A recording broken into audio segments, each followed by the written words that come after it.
frontline maintenance in the UK was approved by NICE just last year, so it's just something that we've really needed in the UK. It was a very important thing to get approved for our patients. We know that lenalidomide maintenance significantly prolongs progression-free survival in patients post-transplant by a considerable amount of time, around about 2 to 2.5 years.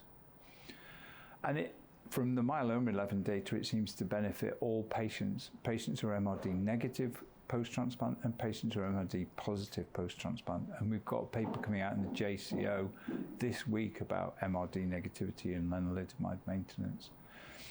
So people often say, what would you say about lenalidomide maintenance? I'd say, well, it's the treatment that prolongs progression-free survival longer than any other therapy.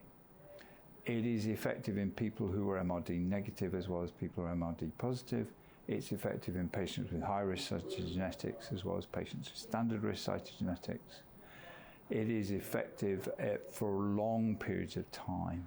And there's evidence from stamina data from the Mayo Clinic and from Myeloma XI that continuous therapy until progression is the most important part of that therapy.